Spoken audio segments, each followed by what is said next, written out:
The first explosion hit the night like a punch. 1 second, the highway outside Newark was just dark asphalt and white lines. The next, a silver sedan ahead of Marco De Luca turned into a ball of fire. Brakes screamed all around him. His black SUV skidded sideways as he yanked the wheel and fought to keep control. Flames rose, orange and wild, licking at the sky. A second blast came from the front of the car. Shards of metal rained across the highway, bouncing off his windshield. "Boss, keep driving," his driver yelled. "We don't know what that is." "Stop the car," Marco ordered, voice calm and final. The SUV came to a rough halt on the shoulder. Behind them, other cars stalled, doors opening as people leaned out, frozen between fear and curiosity. In front of them, the sedan burned bright, twisted in the middle of the road. Then he saw her, a dark shape on the asphalt, about 15 feet away from the flaming car. A woman. She was on her side, one arm stretched out like she had tried to crawl, and collapsed halfway. Marco's chest tightened. He threw open the door. "Stay inside," his bodyguard, Ethan, snapped. "We don't know what we're walking into. Could be a trap, Marco." "Then they set the wrong trap," Marco said, already moving. The heat hit him the second his shoes left the shoulder and found the center lane. The air smelled like burnt rubber, gasoline, and something sharp and chemical that stung his throat. The fire crackled loud, hungry, swallowing what was left of the car. He jogged closer, scanning the scene the way years in his world had taught him to do. No other cars involved. No obvious shooter. No one running away. Just that sedan, the fire, and the woman. She lay twisted on the asphalt, hair spilling around her in a black wave. The tips of it glowed faintly in the orange light. Her clothes were singed at the edges, but he could see enough to know they had been expensive. Slim black pants, fitted top, boots with metal zippers, and a gun. A compact handgun was tucked at her waist, half hidden under her shirt. His eyes found it before his mind had time to form the thought. Her fingers rested only inches from the grip. Marco slowed, raising his hand slightly to show he wasn't holding anything. "Hey," he called out, voice low but firm. "Can you hear me?" No answer. He knelt by her, feeling the heat from the burning car at his back. The asphalt was hot through his pants. With care, he reached for her shoulder and rolled her gently onto her back. For a moment, all the noise around him faded. She was young, late 20s, maybe early 30s. Her skin was pale under the soot on her cheek. Blood trickled from a cut at her hairline, sliding along her temple and disappearing behind one delicate ear. Thick black lashes lay still against her cheeks, and her eyes, when they snapped open, were bright, sharp green. She inhaled hard, like someone breaking the surface of a deep pool. Her hand flew to his wrist on instinct, grip surprisingly strong. "Easy," Marco said. "You're safe. You're out of the car." Her gaze jumped from him to the fire, confusion and fear flashing across her face. "The car." Her voice was hoarse, cracked. "It blew up." "I noticed," he said. It pulled the corner of her lips up for half a second. Fear and pain dragged it down again. People were starting to shout from the other cars now. Someone yelled about calling 911. Someone else argued about the fire spreading. Sirens were faint in the distance, still far. "Boss," Ethan called from behind him. "We need to go. Cops are coming." Marco ignored him. He checked the woman's legs with quick, practiced hands. No obvious broken bones, but she jerked in pain when he touched her left side. "Ribs," she rasped. "Feels like they're on fire." "Welcome to the club," he said. "Can you move your toes?" She wriggled them in her boots. He nodded. Her hand, still gripping his wrist, trembled. "I can't remember." "What?" he asked. Her eyes searched his face, desperate, unfocused. "Anything." The second explosion was smaller but closer. The front of the sedan collapsed inward as something inside blew. The shock wave hit them in a hot gust, and the woman cried out, instinctively trying to curl away. Marco moved without thinking. He dropped over her, covering her body with his own, one hand shielding her head. A chunk of metal flew past and clanged against the road a few feet away. "Boss!" Ethan shouted, closer now. "Get the car ready," Marco barked back. "We're taking her with us." "You can't be serious." Now, Ethan. The woman's breath came fast against his neck. He could feel her heartbeat racing under his chest. Her fingers tightened in his shirt, holding on with surprising strength for someone who claimed not to remember anything. "Stay with me," he said quietly. She looked up at him, green eyes glassy with pain and shock. In the reflection of the flames, they looked almost unreal. "I don't know who I am," she whispered. "We'll figure it out later," he said. "Right now, I just need you alive." He pushed himself up and slid one arm under her knees, another behind her back. She gasped when he lifted her. "Hurts?" "Yes," she hissed. "But don't you dare drop me." He almost smiled. "Not planning to." The heat at his back was intense now. He carried her quickly toward the SUV. Ethan ran ahead, yanking the back door open. "Marco, think," Ethan said under his breath. "Blown car. Armed woman. No plates on the sedan. This screams organized hit." "I know," Marco said. "And your answer is to bring her into your car?" "Yes." Ethan muttered something sharp under his breath, but climbed in first, making space. Marco placed the woman gently on the back seat. She gritted her teeth, one hand flying to her ribs. "I need you to stay awake," he told her. "Can you do that?" She forced her eyes open again. "You're very demanding for someone I just met. We're going to be in a moving car together. This is the friendly version of me." He nodded to Ethan. "Drive." The SUV peeled away from the scene just as the first police cruisers appeared at the far end of the highway. Blue and red lights reflected briefly on the rear window. In the back, Marco focused on the woman. Her breathing was shallow, sweat beaded at her hairline. Up close, he could see small burns along her forearm where the heat had kissed her skin. Her black hair smelled like smoke and gasoline. Under it, there was something else, a faint floral note, clean, controlled, expensive. He lifted the hem of her shirt with care, checking for more serious injuries. She flinched, then went still. "You're safe," he repeated. "I just need to see where it hurts." Under the shirt, bruises were already blooming along her ribs, darkening by the second. No broken skin, no protruding bones. That was something. And at her waist, he finally got a proper look at the gun. It was holstered at her hip, not in the sloppy way of someone who bought a weapon and never trained with it, but in a comfortable, practiced position that let her draw fast. The gun itself was clean and well-maintained. He slid it out, checked the safety, and kept it in his hand. Her fingers twitched. "Is that mine?" "It was at your waist." She pressed her lips together. Her eyes darted around the car, trying to find something, anything familiar. The leather seats, the tinted windows, Ethan's tense jaw in the driver's seat. Nothing seemed to land. "You really don't remember?" Marco asked. She swallowed. "I remember. Light. The road. A voice. Male. Angry. Saying." Her eyebrows pulled together as she chased the thread of memory. "Saying what?" Marco prompted. Her face went blank. She shook her head, frustrated. "It's like hitting a wall. It's there, but when I reach for it, everything disappears." "We'll take it slow," he said. She turned her head toward him again, studying his face like she was checking if he was lying. "Who are you?" she asked quietly. "Marco," he said. He did not add DeLuca. "Not yet. I run a security operation." Ethan snorted softly at the wheel. Marco ignored him. "Security," she repeated, tasting the word. "That sounds important." "Some days," he said. She closed her eyes briefly, then forced them open again. "Where are we going?" "A doctor I trust will look at you." He paused. "Not a hospital. Too many questions." Her eyes flicked to the gun in his hand, then to Ethan, then to the dark road ahead. "You're not exactly legal, are you?" she asked. "Neither are you, judging by this," he replied, lifting the gun slightly.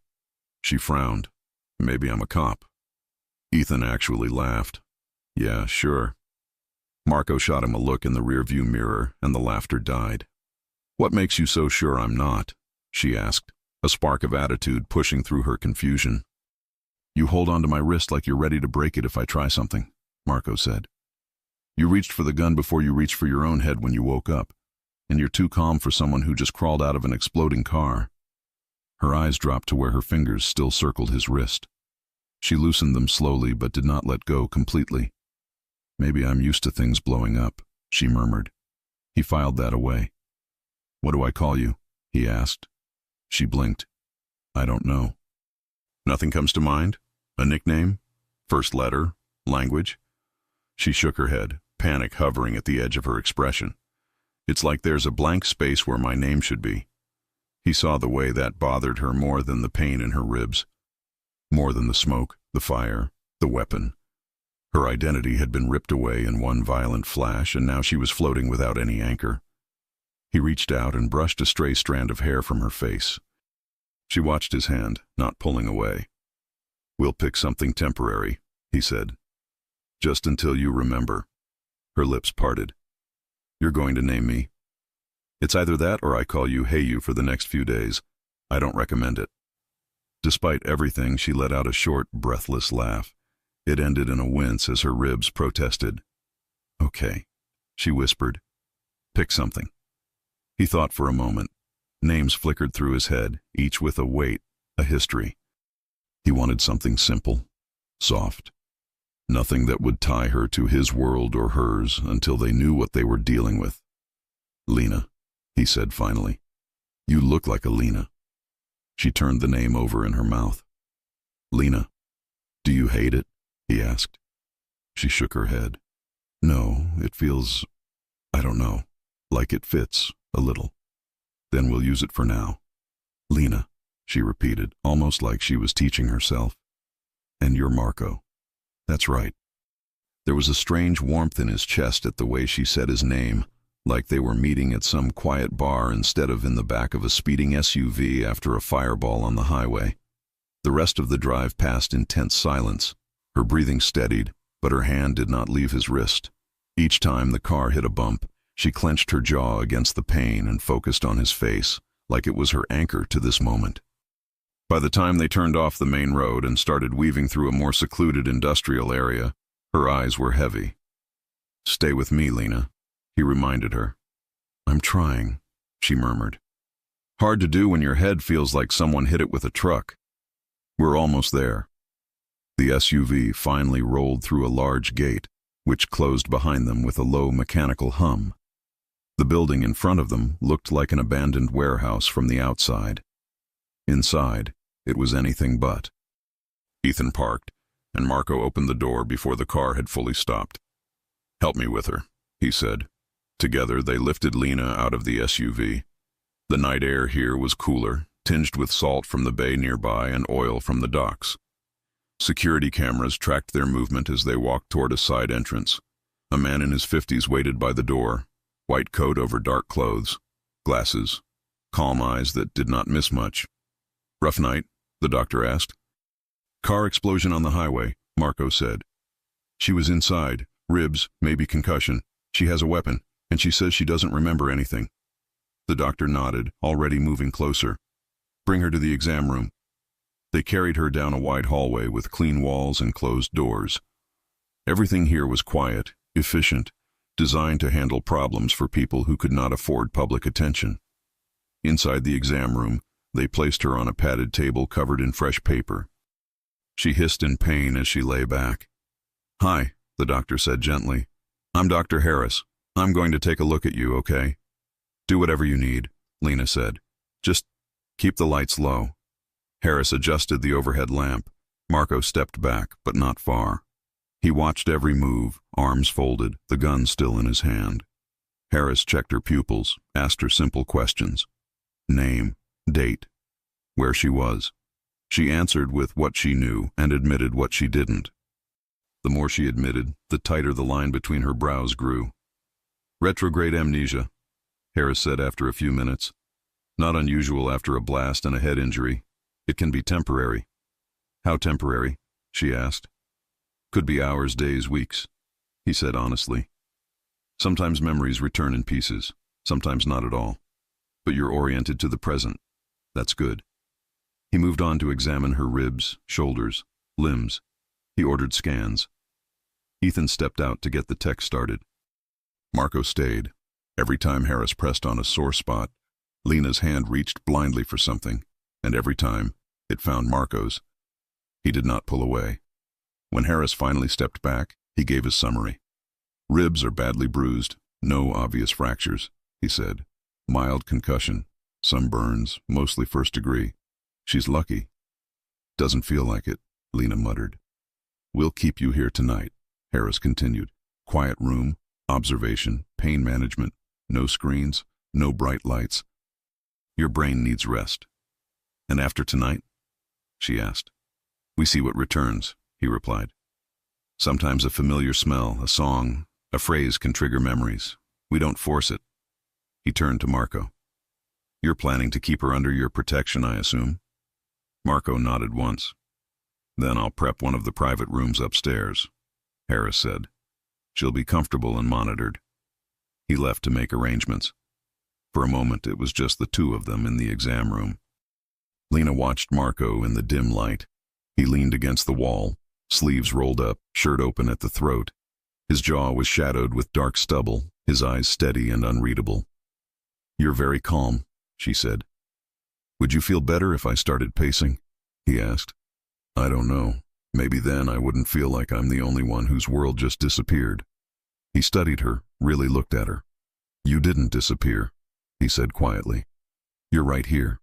She swallowed. The simple sentence anchored her more than she wanted to admit. Why did you stop? She asked suddenly. He blinked. What? You could have kept driving, she said. Most people would have. Car explodes on the highway, armed stranger on the road. Her gaze flicked to the gun in his hand. You're not most people, but still. He thought about how close the fire had been to her body, how her hair had glowed with embers, how her fingers had reached for the gun even half conscious, how her voice had broken when she said she didn't know who she was. I saw someone who needed help, he said simply. So I helped. Her lips curved, soft and a little sad. You make it sound easy. It is, he said. Complicated comes later. Harris returned with a nurse, and they transferred her to a small, quiet room upstairs. The bed there was soft, the lights low. A window looked out over the bay, but all she could see at this hour was black water and distant lights. When the nurse left, Marco remained by the door, hands in his pockets now, the gun holstered at his side. Try to sleep, he said. I'm afraid of what I'll see if I do, she admitted. Memories? Or nothing at all, she replied. He walked closer, stopping by the side of the bed. If they come back and they scare you, he said, you wake up and tell me. If they don't come back, you still wake up and tell me.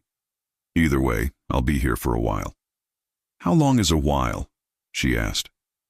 As long as it takes to understand who tried to blow you up on a public road. The statement was simple, but it carried weight. Protection, promise, a hint of the power he actually held. She studied his face again. You're not saying that just to calm down the girl with no name? You're not just a girl with no name, he said. You're Lena, and you crawled away from a burning car. You held onto my wrist like you owned the room even when you couldn't stand. Don't sell yourself short. A faint flush rose in her cheeks. Do you always talk like that? She asked. Like what? Like you've already decided you're responsible for me. He considered that and did not deny it. You ended up in my path. That makes you my problem. Your problem, she echoed softly. Sounds safer than what I had before, whatever that was. He watched her fight sleep. Her lashes dipped, then lifted again. Marco? She asked. Yes. If my past is ugly, she said slowly, if I did things, do you still keep me here? He did not even hesitate. Yes. You're saying that without knowing anything about me. I know you tried to smile when you were in pain, he said. I know you didn't scream when the car exploded, and I know that right now you're more worried about who you might have been than what might happen to you next. He leaned in a little closer. Ugly past or not, he said, I don't hand people over to whoever wants them dead. Her eyes shone, a hint of moisture gathering at the corners. She nodded once and let her lids finally fall. He stood there until her breathing evened out. When he was sure she was truly asleep, He moved back toward the door. Harris waited in the hallway, tablet in hand. "You're staying?" the doctor asked. "For now," Marco said. He turned back to the room one more time. Lena shifted in her sleep, rolling slightly onto her side. The blanket slipped, revealing a strip of skin at her waist. His breath caught. There, just above her hip, small and clear against her skin, was a mark. Not a decorative tattoo, not a random design. A simple black crown, sharp points, clean lines. He had seen that symbol in dossiers, in grainy surveillance photos, in whispered conversations that traveled from coast to coast. The crown of the King Syndicate. The mark of the woman the underworld called only one thing. The Queen. A woman with black hair, green eyes, a hidden empire. A reputation that made people watch their backs. Marco stared at the crown, the memory of her small, shaking voice echoing in his ears. "I don't know who I am." His jaw tightened. If she was who that mark said she was, then the woman sleeping in his bed was not just some stranger from a highway explosion. She was his enemy. Or she had been. Harris cleared his throat quietly. "Problem?" Marco forced his eyes away from the mark. "Not yet," he said, voice low, "but things just got a lot more interesting." He stepped back into the hall, gaze returning once more to the sleeping woman with the crown on her skin, and closed the door with a soft click. Already knowing that, enemy or not, he had no intention of letting anyone reach her. Lena woke with a sharp gasp. For a moment she didn't know where she was. The ceiling above her was high and pale, lit by soft golden lights. The sheets under her hands were clean and cool. The faint hum of machines sounded behind the walls. No flames, no smoke, no screeching metal. But her ribs burned, and the bruise at her temple throbbed when she pushed herself up on her elbows. Her eyes adjusted. A quiet room. A large window overlooking the bay. A small table with a glass of water. A chair in the corner. And Marco sitting in it. He wasn't asleep. He was leaned back, one leg stretched out, one hand resting on his knee, his eyes fixed on her like he'd been waiting for her to wake up. "How long?" she whispered. 6 hours, he said. "You stayed here?" "I told you I would." Her chest tightened in a way that had nothing to do with her ribs. He stood and walked to her bedside, pouring her a glass of water like it was the most natural thing in the world. He held it out, and she took it with both hands. Her fingers brushed his. Warm, strong, solid. She drank, wincing at how dry her throat felt. "Pain?" he asked. "Only when I breathe," she said. "So, every second," he replied. A small smile tugged at her lips. "Something like that." He reached for a small bottle on the bedside table, shook out 2 pills, and handed them to her. "Dr. Harris said you can take these now." She swallowed them with another sip of water. Only then did she realize she was wearing something that wasn't hers. Soft gray sweatpants. A simple black tank top. Her eyes widened. "Did you—" "No," Marco said. "The nurse dressed you. I stayed outside the room." She exhaled, relieved. "Okay, good. You don't trust me?" he asked quietly. "I don't trust myself," she admitted. That made him pause. His jaw softened. "You're safe here, Lena." She nodded, but her eyes drifted toward the window. "This place, it's not really a clinic, is it?" He didn't pretend otherwise. "It's one of my private facilities. I bring people here when they can't go to a normal hospital." "Because they're running from something?" she asked. "Or because someone is hunting them?" he said. She swallowed hard. "Like whoever tried to kill me?" "Most likely." "And you're helping me because—" He met her eyes, steady, direct. "Because I couldn't leave you on that road." Her heart beat faster than it should. She looked away before he could see the effect he had on her. Do you think I'm dangerous?" she asked. "I think you know how to handle a gun," he said calmly. "And I think someone went to a lot of trouble to erase you from that highway. That's not a real answer. It's the only honest one I can give you right now. She appreciated the honesty more than she expected to. He stepped beside her and adjusted the blanket around her waist without touching her skin. The gesture was gentle, careful. He was being careful with her in a way that made her chest tighten all over again. "Can I stand?" she asked. "With help? I want to try." He offered his hand. She hesitated, then placed hers in his. Warmth spread through her palm instantly. He slid an arm behind her back and another under her elbow, lifting her slowly. The movement sent sharp pain darting through her ribs, and she bit her lip to keep the cry from coming out. She leaned into him instinctively. Marco lowered his face slightly. "Breathe slow." She obeyed. His breath brushed her cheek as he guided her away from the bed and toward a small sitting area near the window. They moved together, her body instinctively finding his support. His arm stayed firm around her until they reached the chair. He lowered her gently, making sure she didn't twist her ribs. "Thanks," she murmured. He didn't step back immediately. His hand lingered at her back for a second longer than necessary, his thumb brushing lightly through the cotton of her shirt. Then he pulled away. "There's something I want to show you," he said. He walked to a cabinet, opened a drawer, and pulled out a sealed evidence bag. Inside was her gun. Her breath caught. The metal glinted under the room light. "That's yours," he said. "You carried it with confidence, like you'd trained with it." She pressed her palm against her forehead. "Why do I feel like that should mean something?" "It will," Marco said. "In time." Before she could respond, a knock sounded at the door. Ethan stepped inside, carrying a tray with breakfast: toast, eggs, fruit, and tea. "She awake?" he asked. "Yes," Marco said shortly. Ethan set the tray down near her. "Morning, Lena." He tried to say it casually, but his eyes scanned her every move, analyzing the way she held herself, the way she breathed, the way she reached for the cup of tea like she already knew not to strain her ribs. People in Marco's world didn't overlook details. "How are you feeling?" Ethan asked. "Sore," she answered. "Confused. Hungry."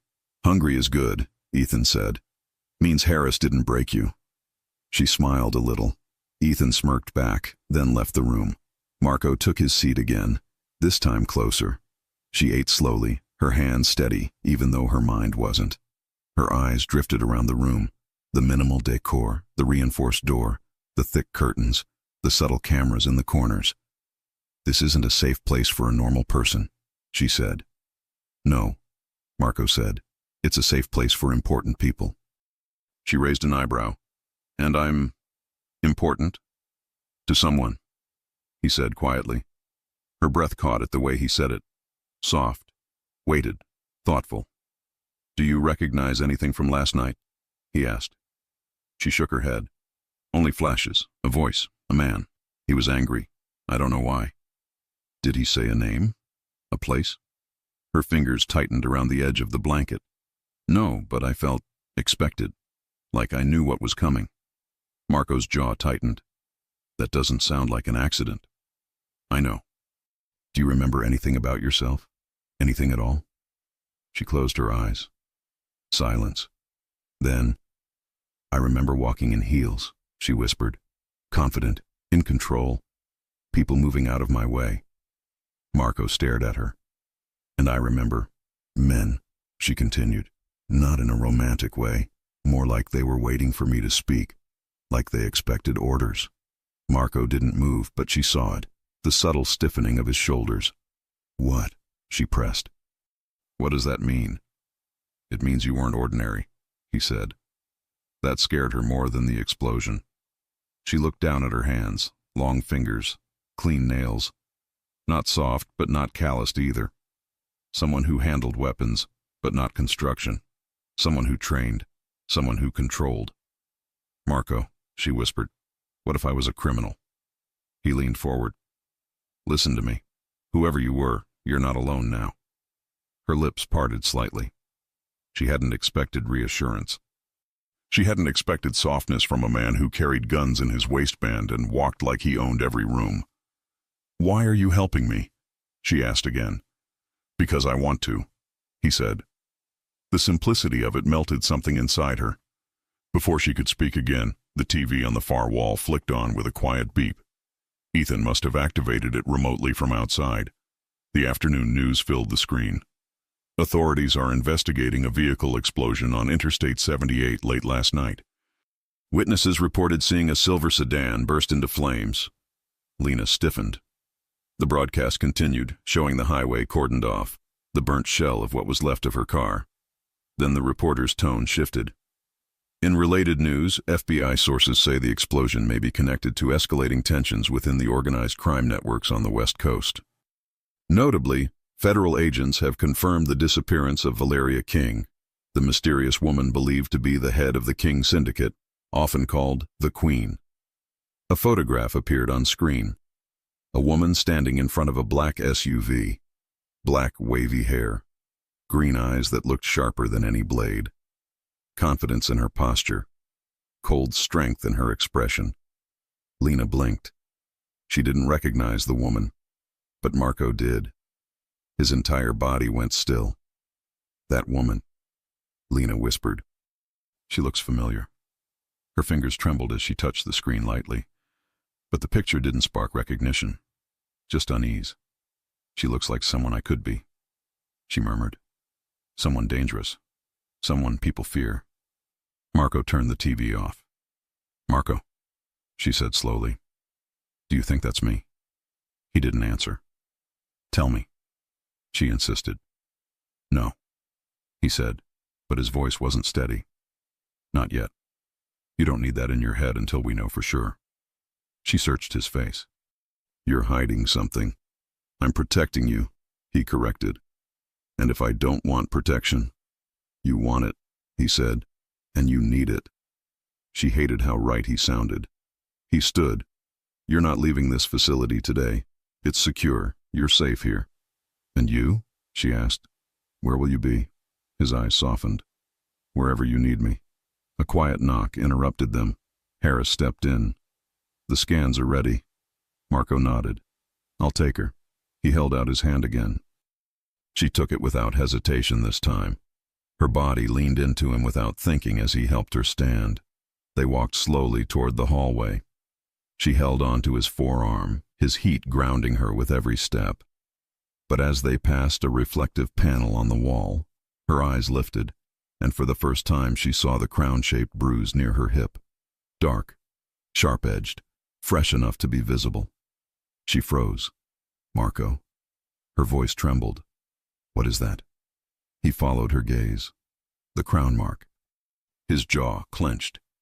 He had hoped she wouldn't see it yet. Lena's eyes filled with fear and confusion. Why would I have a crown on my skin? She whispered. Marco, what was I? Who was I? He stepped closer, lowering his voice.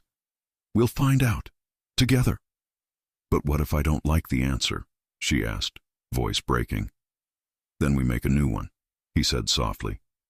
Her breathing quickened, her fingers tightened on his arm, not pulling away but clinging to him.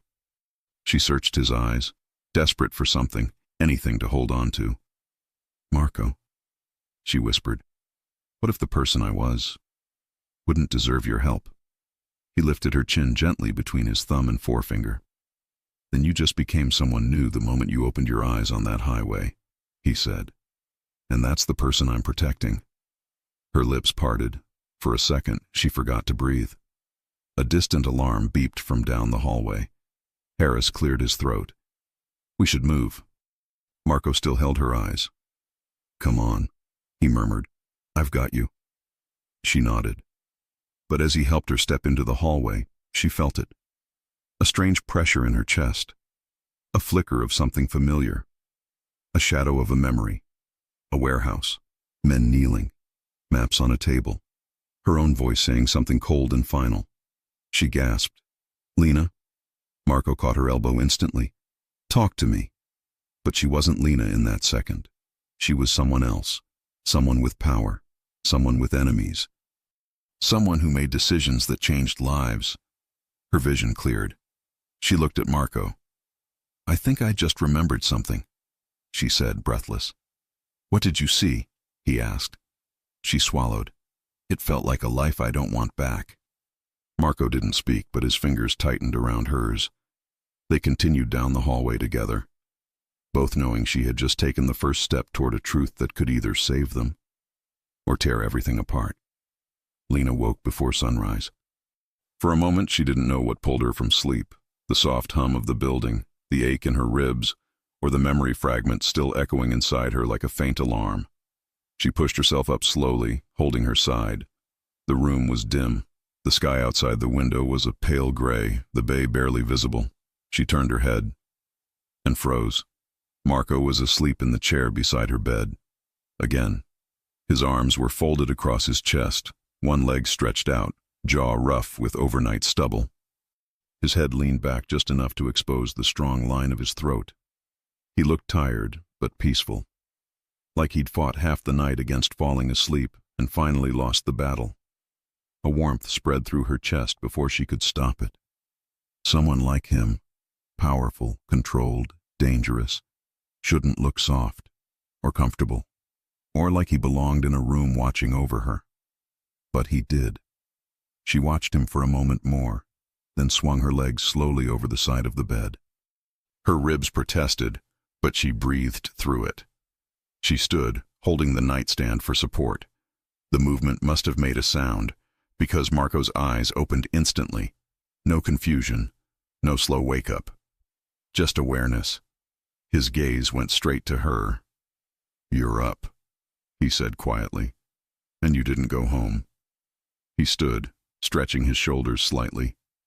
"Didn't want you to wake up alone." Her pulse skipped. She looked away quickly. "I can walk by myself," she said. He raised an eyebrow. "Can you?"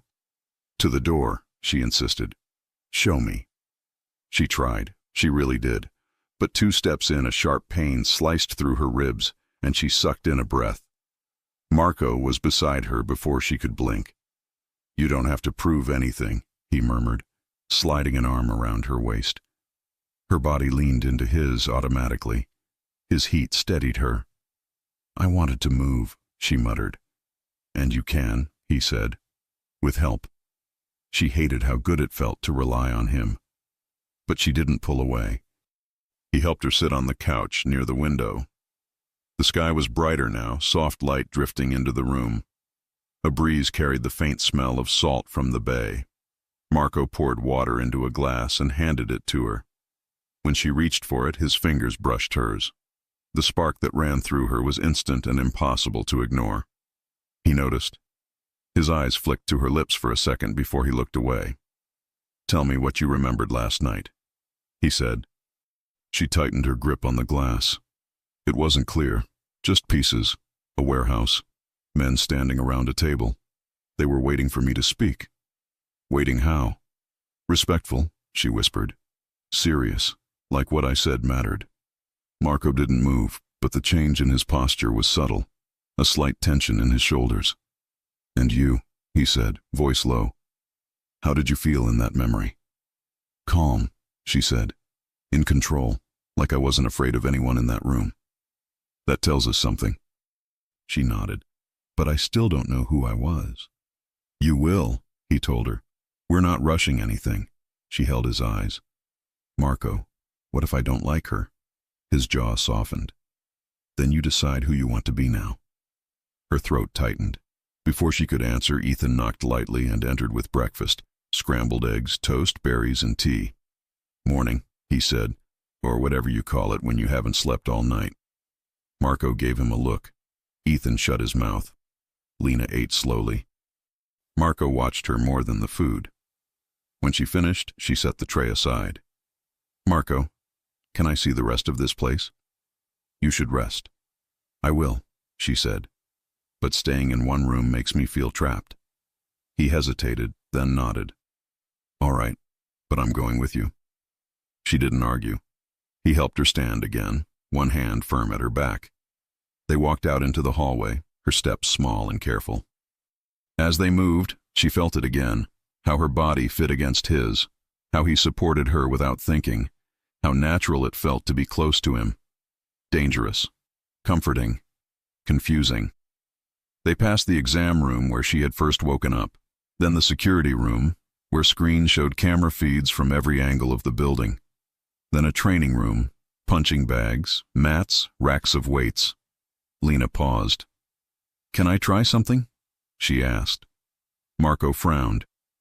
"Depending on what you mean." She stepped toward the mat in the center of the room. "I want to see how much my body remembers." "That's not a good idea, your ribs."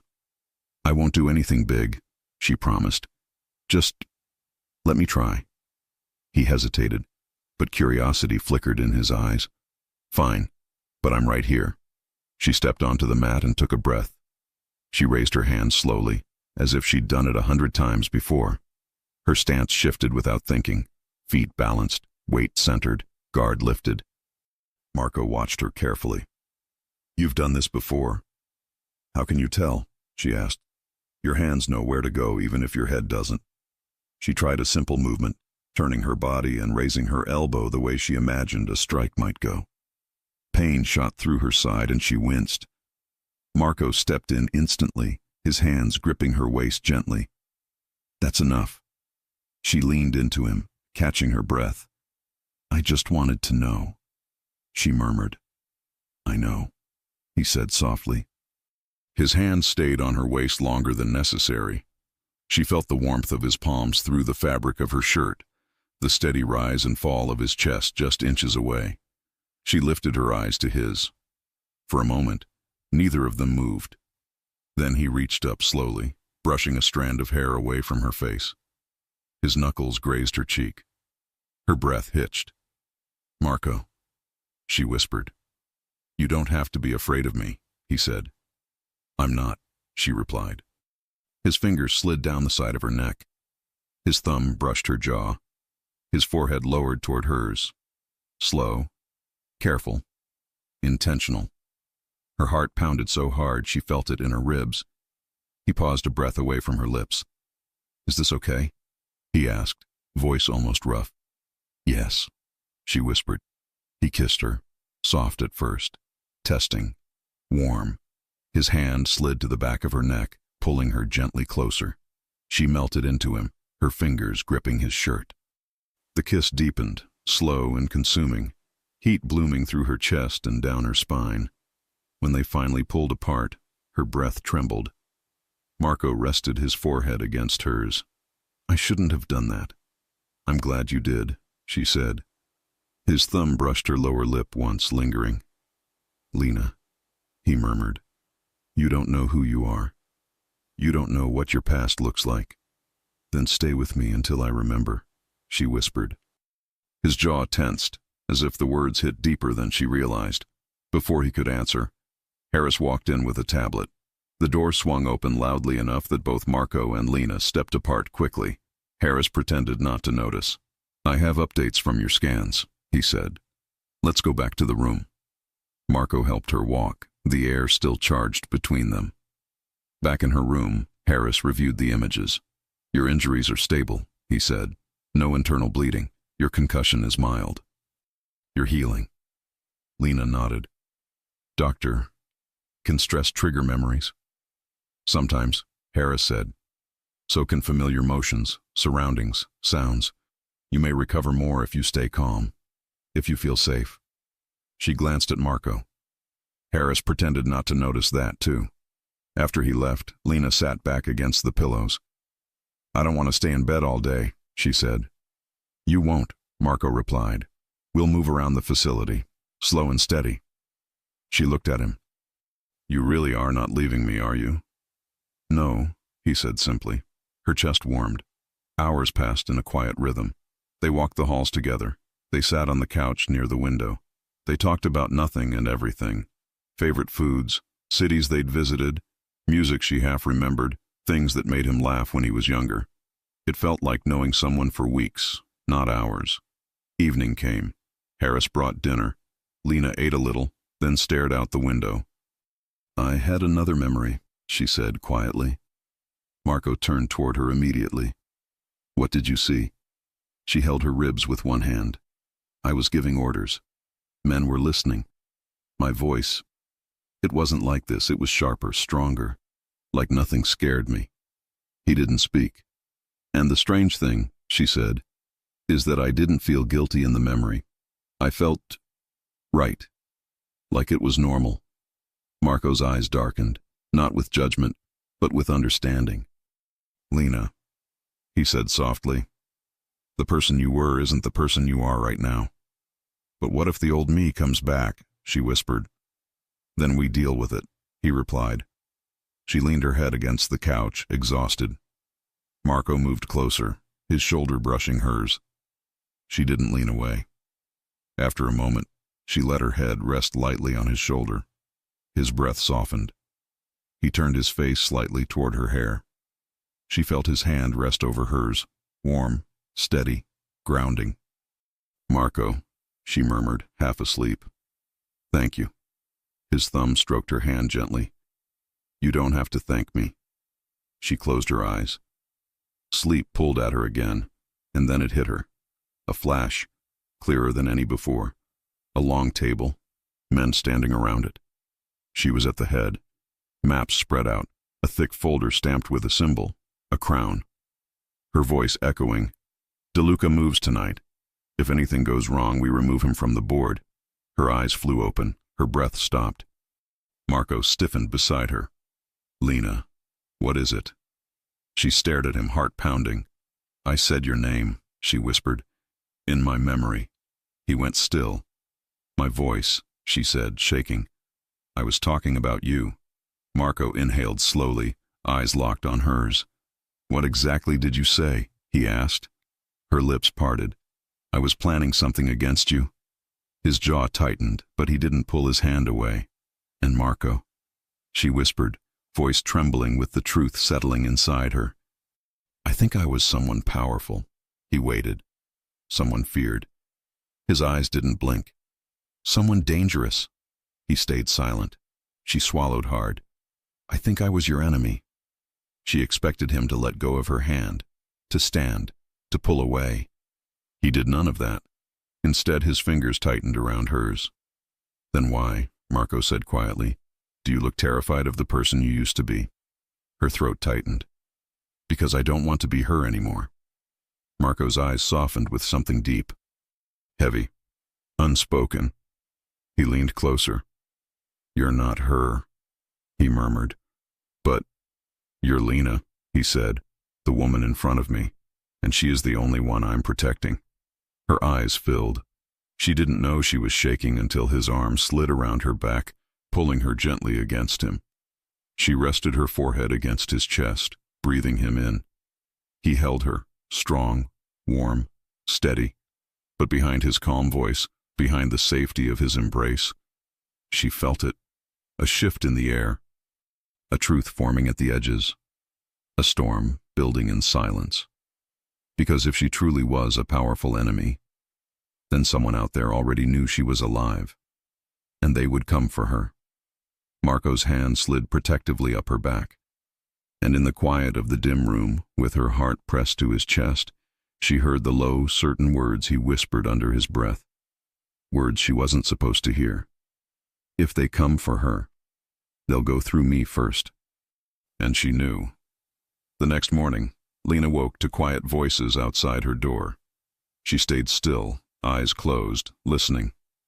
You can't keep her here forever, Ethan was saying. This place is secure, but not invisible. Cops are already asking questions about the explosion. If anyone tracks her, they'll track her to you. I'm aware, Marco said calmly. Then do something about it. I am, Marco replied. I'm moving her. To where? A house I own outside the city. Fewer eyes, fewer people. There was a short silence. And you? Ethan asked. You're going with her? Yes. Ethan let out a low breath. You're not thinking clearly, Marco. I'm thinking clearly enough, Marco said. Someone tried to kill her on a public road. Until I know who and why, she stays where I can reach her. You heard what she remembered. She was planning moves against you. She might be Valeria King. I know who she might be, Marco said, voice dropping. I saw the mark. Lena's fingers tightened in the sheets. She's not the woman from those files, Marco continued. Not right now, and until that changes, I protect her. Lena's throat tightened. Ethan muttered something under his breath. Then footsteps moved away down the hall. The handle turned. Marco stepped inside. He saw her eyes open and paused. "You heard us." She nodded. He closed the door quietly and came closer. "How much?" "Enough to know you think I'm dangerous," she said. "And enough to know you're still taking me with you." He didn't deny either. "You are dangerous," he said. "You handled that gun last night like you've known it for years. That doesn't mean I'm evil." "I didn't say you were." She studied him. "Where are we going?" "Out of the city. A house near a lake. Private. Quiet. Fewer people know about it." "A safe house," she said. "Yes." "For me or for you?" she asked. "For both," he answered. Her chest warmed in spite of everything. "How soon?" she asked. "In an hour," he said.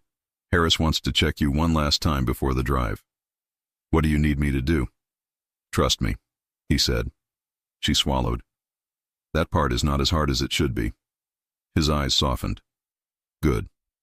Harris came in, checked her vitals, gave instructions for pain medication, and cleared her to travel. The nurse helped her dress in dark jeans and a soft sweater that smelled faintly of clean laundry. When she stepped out into the hallway, Marco was waiting by the elevator. He looked different in the morning light. Black shirt, fitted jacket, attention fixed entirely on her. "You ready?" he asked. "As ready as I can be," she said. He guided her into the elevator with a hand at the small of her back. The touch was light but steady. Her body reacted before her mind, leaning into it. The SUV waited in the garage, engine already running. Ethan sat behind the wheel, jaw tight. Lena slowed when she saw him. "You don't want me here," she said quietly. Ethan gripped the steering wheel. "I don't know you," he answered. "But the last time we saw a crown like that, people disappeared." "Ethan," Marco warned. "It's okay," Lena said. "He's telling the truth." She met Ethan's eyes. "For what it's worth, I don't want anyone to disappear because of me either." Something in his expression shifted, not trust, but less hostility. Marco opened the back door. "You sit here." Lena got in, moving carefully. Marco slid in beside her instead of taking the front. Ethan drove. The city rolled by. Buildings thinned. Highways turned into smaller roads. Trees appeared, green and thick. The noise of traffic faded. For a while, no one spoke. Lena watched the landscape pass. She pressed her fingers lightly against the crown mark at her hip, hidden under her sweater. "Tell me the truth," she said suddenly. "Who is Valeria King?" Marco's jaw tightened. "You saw the news." "A photo and a nickname don't tell me what kind of person she is," Lena said. "They just say she's important, and that federal agents want her." Marco held her gaze. "She runs an organization on the West Coast," he said finally. "Drugs?" she asked. "Less than people assume," he replied. "Her people handle shipments, money, information. She controls routes, alliances, territories. So she's a boss." "Yes." "Respected?" Lena asked. "Feared," he said quietly. Her stomach turned. "And you?" she asked. "What do you run?" "Something similar," he said. "On this side of the country." Her pulse jumped. "You're like her. Different style, different methods, but yes, same world." She stared at him.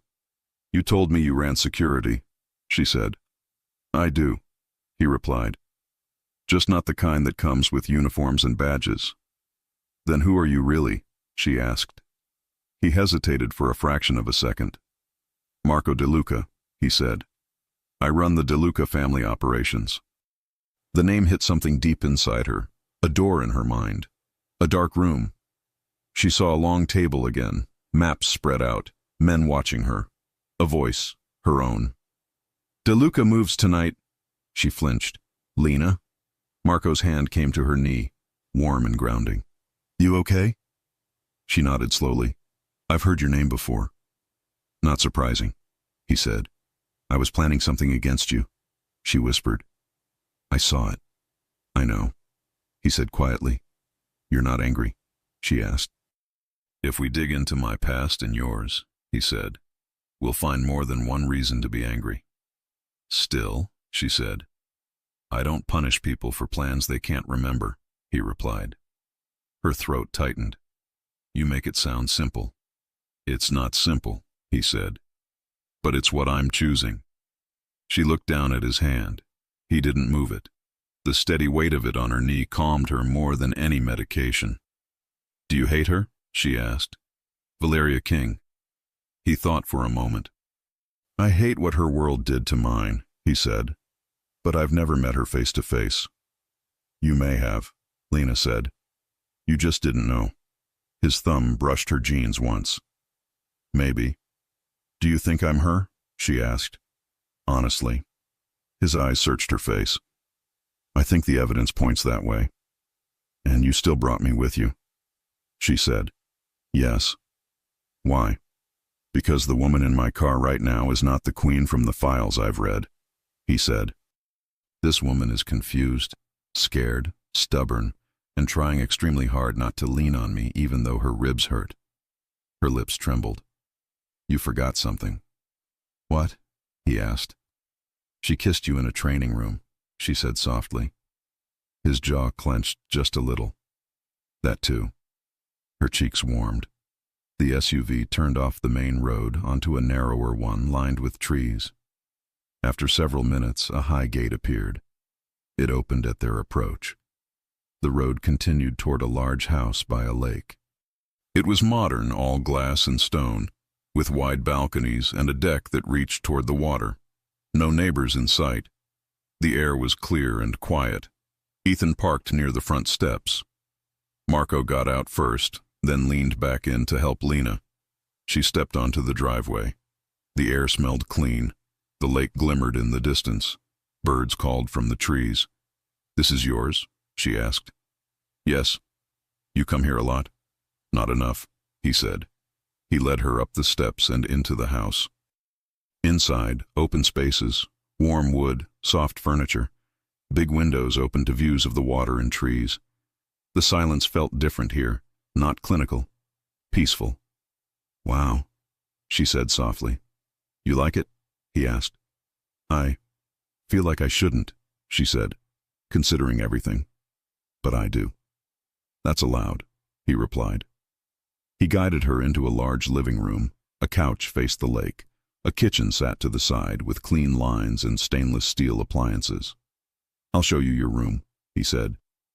It's close to mine. He led her down a hallway. The room he opened was bright and calm. Large bed, dresser, soft rug, big window with a view of the lake. This is for me? She asked. For now, he said. For now, she repeated. You like those words? They're honest, he said. Everything can change in our world in one night. I learned not to make fixed promises. She swallowed. And us? What are we? He met her eyes. New. Her chest fluttered. He stepped back. I'll let you rest a bit, he said. There are clothes in the closet. The bathroom is through that door. If you need anything, call me. Where will you be? She asked. Kitchen, he said, trying to remember how to cook something that won't poison you. She smiled. You cook. I survive, he replied. When he left, she sat on the edge of the bed and let herself breathe. The silence here felt different. No humming machines, no footsteps in the hall. Just the sound of wind in the trees and water against the shore. She stood and walked slowly to the window. The pain in her ribs was there, but less sharp. Her body was adapting. Her mind, less so. Her reflection caught her eye in the glass. Black hair, green eyes. A face that could be soft or cold depending on what it needed. Who are you? She whispered to herself. The woman in the glass had no answer. She turned away and opened the closet. Comfortable clothes in neutral colors lined the hangers. She ran her fingers over the fabric. This house had been prepared, even if he claimed he didn't come here much. Later, the smell of food pulled her toward the kitchen. She found Marco at the stove, sleeves rolled up, stirring something in a pan. The sight did things to her chest she didn't know how to explain. You weren't kidding, she said. You actually cook. I warned you it would be simple, he said. Chicken, rice, Vegetables. Harris would approve. She moved closer, careful of her ribs. It smells good. He glanced at her. You should sit. She took a seat at the island, watching him move. Strong hands, precise motions. No wasted steps. Where did you learn? She asked. He shrugged. My mother taught me basic dishes. After that I watched people, asked questions, tried not to set the kitchen on fire. Did you grow up in this world? She asked. The DeLuca world? Yes. Did you want that? She asked. At first I wanted to escape, he said. Then I wanted to control it. Then I wanted to change it. Did you? She asked. I'm trying, he said. He plated the food and set it in front of her. She took a bite. Warm, simple, comforting. This is good, she said. He sat across from her with his own plate. Lena, he said after a while, I need to ask you something. Ask, she replied. When you remembered giving orders, he said, did you feel proud of it? She thought carefully. I felt sure. I felt strong. I didn't feel cruel. But I didn't hesitate either. That matters, he said. Why? She asked. Because there is a difference between someone who enjoys hurting people and someone who accepts decisions because they think there is no other way, he said. And which one was I? She whispered. I don't know yet, he said honestly. But I watched you hold on to my wrist on that highway. You were half conscious and you still reached for something human. Her eyes stung. Marco, she said softly. If I am Valeria King, I don't know how to live with that. He stood, walked to her side of the island and leaned against it close to her. You don't have to live as her, he said. You can decide who you are now. And what about everyone I might have hurt? She asked. We can't fix everything, he said, but we can choose our next move. She looked up at him. Why do you care so much? She asked. He held her gaze. Because when I pulled you off that highway, I made a decision. I don't walk away from decisions. Her breath caught. Later, after dinner, they moved to the couch with cups of coffee. The sun set slowly, painting the lake in soft colors. Lena sat with her back against the cushions, legs tucked carefully under her, ribs resting. Marco sat beside her, one arm along the back of the couch. They talked again. She asked about the lake, the house, how often he came here. He told her about times he came alone when the city was too loud, when deals were heavy, when he needed silence. Were you lonely? She asked. Sometimes, he admitted. How does someone like you end up lonely? She asked. He smiled faintly. Power and company are not the same thing. She understood that more than she wanted to admit. At some point, fatigue pressed down on her. Her body slid closer to him without thinking. Her head found his shoulder. His arm lowered, settling around her. He didn't move her away. Comfortable? He asked quietly. Yes, she murmured. Sleep, he said. I'm here. Her eyes closed. His heart beat steady under her cheek. She drifted. Voices dragged her back. She blinked her eyes open. She was still on the couch. The room was dim now, lights low. Marco's arm still around her. He was awake, phone to his ear, voice quiet but firm. I don't care what they heard, he was saying. Nobody confirms anything. Not my name, not hers. The story is a random explosion and an unknown victim. A pause. If she's who they think she is, they'll come hard, the voice on the other end replied faintly. You're putting yourself in the middle. I'm already in the middle, Marco said. This is my choice. Another pause. And if she remembers everything? The caller asked. She remembers enough to be afraid of her own past, Marco said. That tells me a lot. Lena stayed still, eyes closed, listening. Marco, the voice said, if Valeria King is alive and in your house, you realize what that means? Yes, Marco said quietly. It means we either end this war or start a new one. The line went silent. Lena's heart pounded. So what's the plan? The voice asked at last. We find out who tried to kill her, Marco said, and what they gain if she disappears for good. You think it wasn't us? The caller asked. If I wanted her dead, she wouldn't be on my couch, Marco said. That hit Lena deep. Fine, the caller said. I'll dig. But be careful. Rumors are spreading already. People are saying the Queen is missing. Some think she's dead. Some think she's hiding. If anyone finds out, you're the one keeping her. Marco's voice dropped. Let them talk. Nobody touches her. Lena's throat closed. He ended the call and set the phone on the table. She shifted slightly. I'm not asleep anymore, she said quietly. He stiffened. How long have you been awake? Long enough. He exhaled. Of course you have. She pushed herself up a bit to look at him better. You told someone I'm on your couch, she said. I didn't use your name, he replied. But you admitted you're keeping me, she said.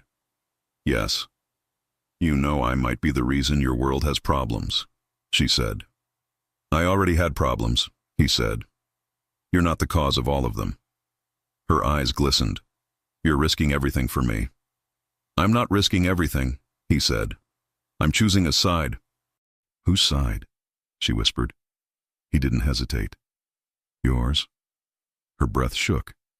He lifted a hand and cupped her cheek, thumb brushing away a tear that had escaped. Lena, he said softly, you can face whatever memories come next. You won't do it alone. She leaned into his touch. What if my people come for me? She asked. Then they'll find out I'm not giving you back, he said. And if yours come after me? She asked. I won't let them, he replied. You can't control everyone, she said. No, he admitted, but I can control enough. She searched his face. Why do you sound so sure? Because I've made things work under worse conditions than this, he said. This time at least I know exactly what I'm fighting for. Her chest swelled. And what is that? She asked. He leaned closer. The life you get to choose, he said. Not the one someone else designed for you. Her eyes filled again. Outside, the lake lay calm. The night felt quiet, almost gentle. Inside, on a soft couch in a house that wasn't safe in any traditional way, she felt something she had not felt in a long time, even if she couldn't remember it clearly. Wanted. Protected. Seen. Marco? She whispered. Yes? If I really am Valeria King, she said, if I really was your enemy. He interrupted her. Right now, he said, you're the woman I carried out of a burning car. The woman who grabbed my wrist on instinct. The woman who kissed me and then worried about whether she deserved to be saved. Her lips parted. That's who I see, he finished. Silence stretched between them, thick with unspoken things. Footsteps sounded faintly in the hallway outside. Two voices, low, serious. If the Queen really is with him, this changes everything, one voice said. Keep your voice down, the other replied. Walls have ears. Half the city is whispering already, the first voice said. If the King Syndicate finds out Marco De Luca is hiding their boss instead of handing her over, they won't send flowers. Lena's heart slammed against her ribs. She met Marco's eyes. There it was. Confirmation. Valeria. Queen. Him. Her. Together. Marco, she whispered, fingers curling into his shirt. I think I finally know who I am. His jaw tightened. And? He asked. I don't want to go back to her life, she said. Not if it means losing this. Her words hung between them, direct and raw. He swallowed once. Then we'll have to do something no one expects, he said quietly. She stared at him. What? He held her gaze, his hand still on her cheek, his voice low and certain. We end the war, he said. Even if the Queen and the boss were never meant to stand on the same side. Her pulse raced. Together? She asked. Yes, he replied. Her fingers tightened in his shirt. Outside the door, the quiet voices faded down the hall, unaware that inside the living room, a decision had just been made. A decision that would pull every secret, every betrayal, every hidden enemy out of the shadows, and forced the queen without a crown and the boss who saved her to face a world that did not want them in love. Not together, not alive, not on the same side. Lena stared at Marco, her heart pounding hard enough that it hurt. He was still touching her face, thumb warm against her skin, his dark eyes steady and unflinching. "We end the war," he'd said, as if it were the simplest thing in the world, as if her entire past wasn't a storm waiting to swallow them both. She swallowed, breath shaky. "Marco, ending a war between two syndicates isn't something people just do. You're not people," he said softly, "and neither am I." Her lips parted, her voice quiet. "Who are we then? We're the two people everyone is watching right now," he said. "The two people who shouldn't be in the same room, let alone the same house." "And yet we're here," she whispered. "Yes," he said, "and it means something." The room felt too still, too quiet, too charged. She took a breath. "Marco, I think I'm ready." "For what?" he asked gently. "To tell you what I remember, all of it." His hand dropped from her cheek, but he didn't move away.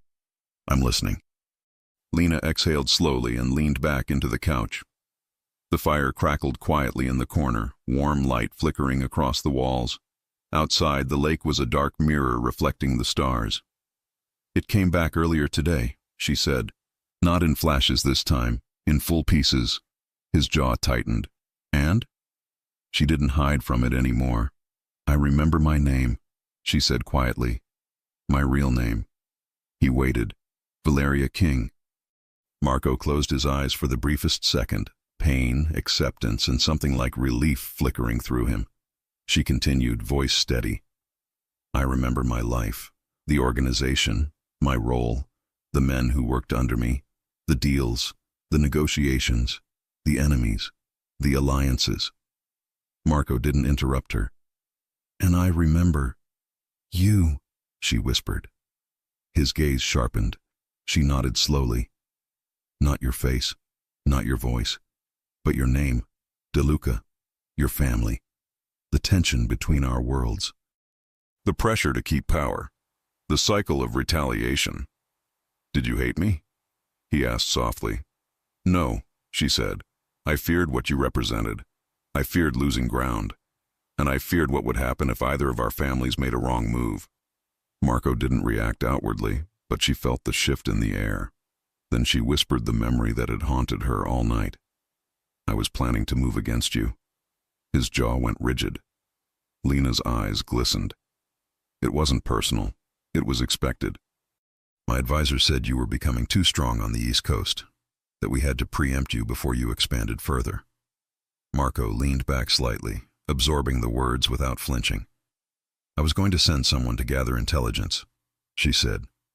"Someone trusted. Not to kill you, just to weaken you, test you." Marco's voice was low. "That's not how your people interpreted it." "I know," she said, eyes dropping to her hands. "Because someone tried to kill me the night of the explosion." Marco's brows drew together. "Do you remember that part too?" Lena inhaled sharply, steadying herself as a wave of memory washed over her. The dim warehouse, the smell of motor oil, the clash of voices. Her advisor, Damian Cross, insisting she follow his plan. His eyes too eager, his tone too sharp. "Yes," she whispered. "I remember everything about that night." Marco's eyes softened. "Tell me." She looked up, bracing herself against his gaze. "I wasn't leaving to hurt you," she said. "I was leaving to negotiate." Marco's expression tightened. "Negotiate with who?" "With someone who said there was another path," she explained. "Someone who claimed the war between our families could end before it escalated." Marco leaned forward, elbows on his knees. "Who?" She shook her head. "I don't know. That person never revealed their face or name. Everything went through messages and intermediaries. But they mentioned you." "Me?" he echoed. "Yes," she said. "They said Marco DeLuca wasn't like the others. That he could be reasoned with.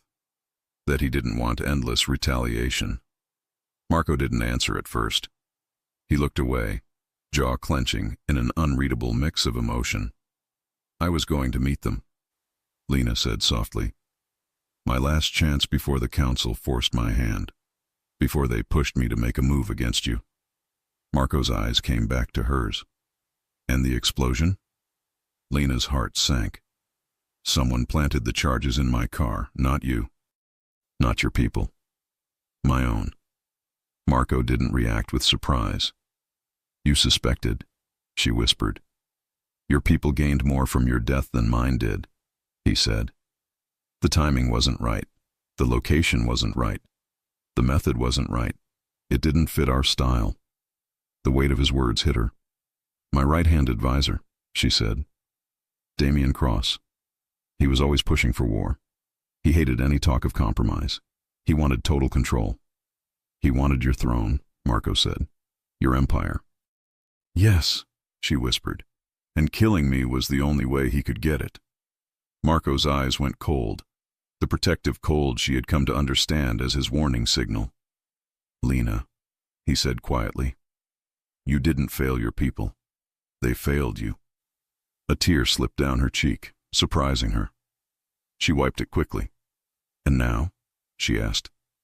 Now that you know exactly who I was? Marco leaned in closer. Now, he said gently, I see the woman who sat on my couch with fear in her eyes because she didn't want her old life back. The woman who kissed me like she meant it. The woman who is choosing who she wants to be. Her breath caught. Marco, she whispered. He reached for her hand, threading his fingers through hers, his touch warm and slow and careful. I chose you on that highway, he said, before I knew your name, before I knew your past. And now? She asked. He lifted her hand to his lips. Now I choose the woman who sits in front of me, not the queen from the files. Her chest tightened, something fragile and bright blooming behind her ribs. But the world won't see it that way, she said. They'll see me as the queen, and you as the man who sheltered her. Let them, he said simply. She stared at him. Marco, that could destroy everything you built. His voice dropped to a steady, grounded certainty. Some things are worth rebuilding. She shook her head. I don't want to ruin your world. He moved closer, so close she felt his breath against her lips. You're not ruining it, he murmured. You're changing it. Her lips parted, but before she could speak, a buzz sounded against the table. Marco's phone lit up. He looked at the screen. Then his expression shifted. What is it? Lena asked. He stood, jaw tightening. They know. Her heart stopped. Who knows? He turned the phone so she could see. A single message. We know the queen is alive. No signature, no name. Just a threat hanging in the air. Lena's skin chilled. Marco absorbed her reaction, then stepped closer, placing a steadying hand on her shoulder. It doesn't mean they know where you are, he said. But they know I survived, she murmured. Yes. And they'll come after me. Yes. She swallowed hard. Marco, if this gets out... If it gets out, he said quietly, every faction with ambition will want you dead before you rebuild your power.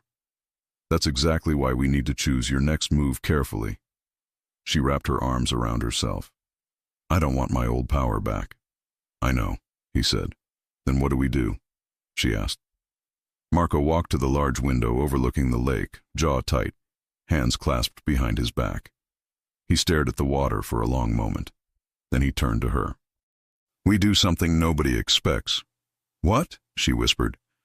We make them believe Valeria King is gone for good, he said, and we build something new. Together. Her breath shook. Marco, I will not send you back to a life that nearly killed you, he said. I will not hand you over to the men who betrayed you, and I will not let anyone make you their pawn. She stared at him, overwhelmed by the certainty in his voice. Her next words slipped out before she could stop them. You sound like someone who cares too much. He crossed the room slowly, stopping in front of her. His hand brushed her cheek. I do, he said simply. Her eyes softened. Marco. He leaned in, his lips brushing hers. The kiss was deeper this time, warmer, almost desperate. Her fingers curled into his shirt, her body leaning into his instinctively. His hand slid to her waist, careful of her ribs, pulling her closer with reverence instead of force. When they broke the kiss, she kept her forehead against his. "I need you to hear this," she whispered. "I'm listening. If my world comes for me, I will not run from it, but I won't go back to it either." "Good," he whispered back. "And whatever happens next." "Yes? I choose you." His breath caught, chest rising sharply. "Lena," he murmured. But before he could say more, a sharp vibration buzzed against his chest. Another message. He pulled out the phone, his expression darkened. "Marco?" she asked, heart pounding. "What is it?" He handed her the phone. A picture had been sent. Her, standing in the lake house kitchen, shot through the window. Someone had been watching them. The message below it froze her blood. "Return the queen or the next shot won't be from a camera." Lena's breath stopped. Marco's jaw clenched with lethal calm. "They're here," he said quietly.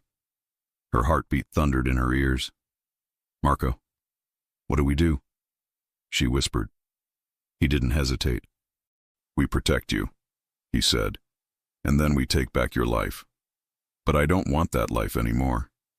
He moved close, cupping her face again. "Then we'll build a new one," he said softly. "But first, we need to survive the old one." Her lips trembled. He kissed her once, slow, grounding, steady. "We do this together," he murmured. "You and me." And Lena knew. Her past would come crashing through the door soon. But she wouldn't face it alone. She had Marco. And for the first time in her life, memory or no memory, she was ready to fight for a future she chose herself. A future with him. The storm was coming, and they were finally ready to face it. The picture on Marco's phone still glowed between them. Lena, in the lake house kitchen, captured through the window, taken only minutes before, evidence of eyes watching them, tracking them, waiting. Marco locked the screen and set the phone face down on the table, jaw tight, shoulders rigid. "Don't panic," he said softly, even though her heart was pounding so loud it echoed in her ears. "I'm not panicking," she whispered. "I'm remembering how to breathe." He stepped closer and placed his hands on her arms, thumbs rubbing slow circles on her skin. "You're safe," he said. "I won't let anyone get to you." "I know," she breathed. And she did. More than she trusted her own memory, she trusted him. But safety wasn't a simple promise anymore. "Marco." She looked up at him. "They found us." "Not inside," he corrected. "Not close. That picture was taken from distance, through Zoom. A warning, not an attack. A warning that they know I'm alive," she said. "Yes, and that they expect you to hand me over." He lifted her chin gently. "Not happening." Her throat tightened. "Then we need a plan," she whispered. A small smile tugged at the corner of his mouth. Not amusement, but approval. She noticed he liked when she shifted from fear to strategy. It reminded him she wasn't just someone he rescued. She was someone who had commanded men, negotiated power, navigated shadows, someone equal. He motioned toward the living room. "Sit, we'll talk." They settled on the couch again, but everything felt different now. Sharper, urgent. Marco sat close, their knees brushing, the contact grounding both of them. "You said in Chapter 5 that we do something no one expects," she reminded him. "What exactly?" "Something your enemies could never prepare for." His eyes held hers. "You and me working together." She swallowed. "We were supposed to be enemies. We were supposed to be a lot of things," he said softly, "and yet here we are." She looked down at their intertwined fingers. His thumb brushed her skin again, making her chest warm despite the tension. "Tell me what you're thinking," she said. He took a breath, leaning forward. "You remember how your council worked," he began. "How decisions were made. Who held influence, who controlled what." "Yes," she said. "Most of my advisors followed my lead. but some had their own agenda. Damien Cross, Marco said calmly. You think he was the one behind the explosion? She stiffened. I don't think it. I know it. More memories surfaced. Cold discussions in shadowed rooms. Damien's eyes too bright, too hungry, his voice too smooth. He never wanted peace, she said. He hated the idea of compromise.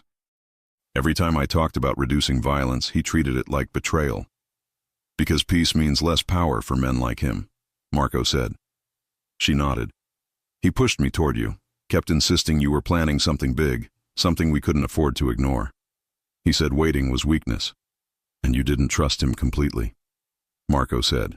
No, she admitted, but I also didn't think he would kill me. Marco's expression sharpened. He wanted your throne. Lena swallowed. And with me gone, he could control the entire West Coast. Unless you survived, Marco said. Silence stretched. If Damien knows I'm alive, she whispered, he'll do whatever it takes to finish the job. He will, Marco agreed, which means we need to confront him. Carefully, publicly, strategically. She stiffened. You want to meet him? Yes. That's too dangerous. That's why it will work. She shook her head.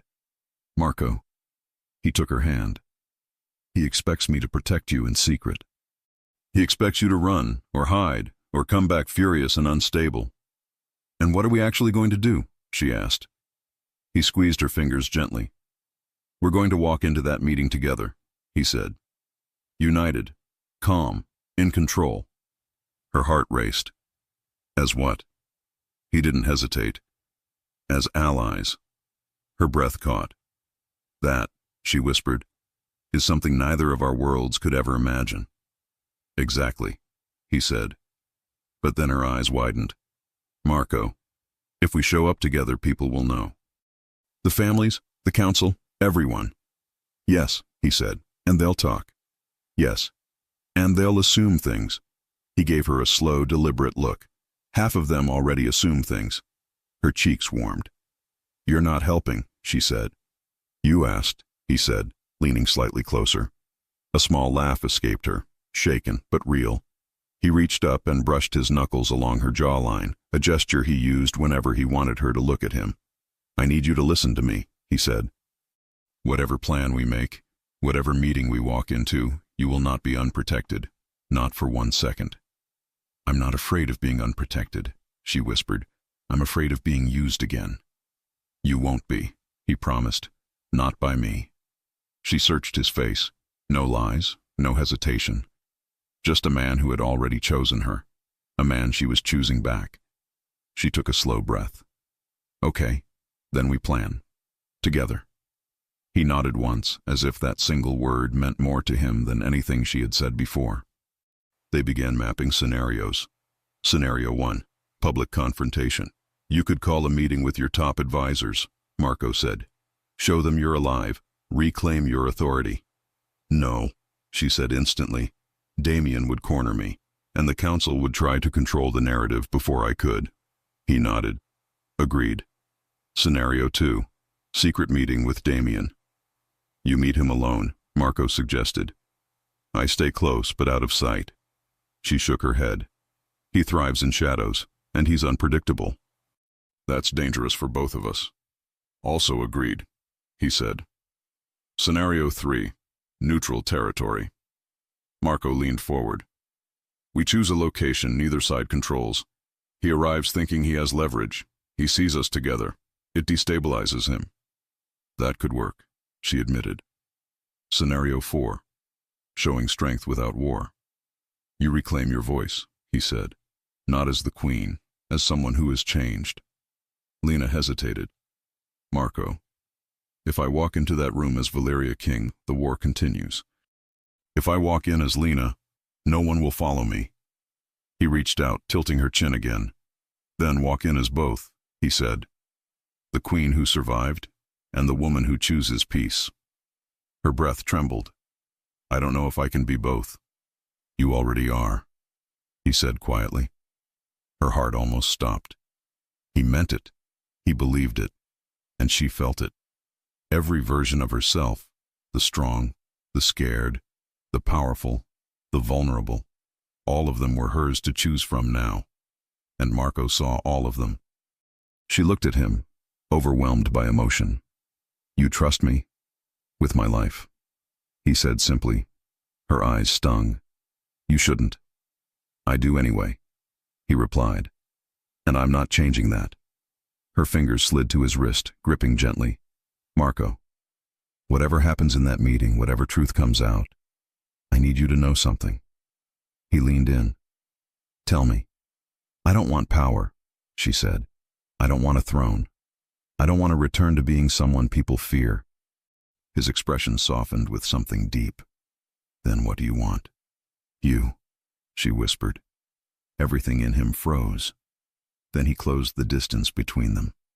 His lips met hers in a slow, deep kiss, not urgent like before, but purposeful, steady, sure, like a vow. His hand slid to her waist, pulling her closer. She melted into him, fingers curling into the fabric of his shirt. The warmth of him surrounded her, filled her, anchored her. He kissed her until her knees felt weak and her breath came uneven. When he finally pulled back, his forehead rested against hers. "You have me," he whispered, "whether you remember your past or not." She closed her eyes, her heart unraveling and tying itself back together all at once. A soft knock echoed at the door. Ethan peeked in. "Sorry, but we have something." Marco straightened instantly. "What?" Ethan stepped fully into the room, a tablet in hand. He swiped and turned it toward them. On screen was a short video clip. Dim warehouse, shadowy figures, a man stepping forward, face clear. Damien Cross. Lena's stomach twisted. He stared into the camera and said, "The queen is gone. I take her place now. Anyone who opposes me will join her." Marco's jaw locked. "This was recorded after the explosion. Released 10 minutes ago," Ethan said. "He went public. Your council thinks you're dead, Lena." Her pulse raced. "Not just the council," Ethan added. "The whole West Coast." A breath left her body. Long, heavy. Damien declared her dead, publicly, boldly, which meant he was claiming her empire. And anyone who wanted to challenge him would need proof she was alive. Marco turned to her slowly. "This gives us leverage." She blinked. "How?" "Because you showing up alive undermines everything he just did," he said. "His power, his legitimacy, his alliances." She stared at the screen again. Her voice was quiet. "Marco, my people will demand explanations. They'll want order, leadership." "Yes," he said, "but not the old kind." Her throat tightened. "You mean?" "I mean, you don't go back to a throne," he said. "You go back to end the cycle, not rule it." Her breath shook. "What about Damien?" Marco's expression hardened. No violence, no threats, just icy clarity. "We expose him," he said. "We show your people the truth, that he tried to kill you, that he manipulated them, that he betrayed their loyalty." "And then?" she asked quietly. "And then," Marco said, "we put someone trustworthy in charge of peace, someone who understands both worlds." Her brows furrowed. "Who could that be?" Marco's eyes softened. "You," he said. She blinked. "Me? Not as a queen," Marco said, "as someone who stepped out of the shadows and chose a different life." Her heart swelled, terrified, hopeful, changed. "Marco," she whispered. He cupped her cheek with his hand. "Lena, your power doesn't come from fear. It comes from who you are when you're with me. Calm, honest, strong, human." Her breath hitched. "And when you walk into that room," he said, "they won't be seeing the queen they lost. They'll be seeing the woman they almost destroyed." She closed her eyes, steadying her breath. "Okay," she whispered. "Then we do it. Together," he said. "Together," she confirmed. "And when this is over," he said, brushing his thumb across her cheek. "Yes?" she asked softly. "We walk away from all of it," he said. and build something new, far from war. A soft warmth spread through her chest. Where? He leaned closer. Anywhere, he murmured. As long as it's with you. Before she could respond, Ethan cleared his throat. One last thing, he said. There was a second part of the message. Marco frowned. Show me. Ethan tapped the screen.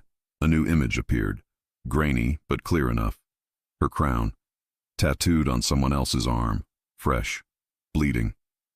A message carved beneath it, loyalty to the true queen. Lena's breath caught. Marco stared. Ethan whispered, someone is helping you. Someone inside. Someone loyal. Her pulse spiked. Someone believed in her. Someone wanted her back. Marco took her hand. Lena, he said softly, this means you're not alone. She squeezed his fingers. Then one thing is clear, she whispered. Damien isn't the only one waiting for me. Marco nodded, voice steady. Then let's go meet them. And Lena knew. The next chapter wouldn't be a fight. It would be a reckoning, a truth, a choice, a stand. Not as enemies, not as queen and boss, but as two people who refused to let the past define their future. Together. If you enjoy stories like this, take a moment to subscribe to the channel. That's how I'll know you truly liked it. Even if you're watching on your TV, grab a second to join this family of fans who love emotional and heartfelt stories. Your support means everything, and it helps us bring you even more tales like this one.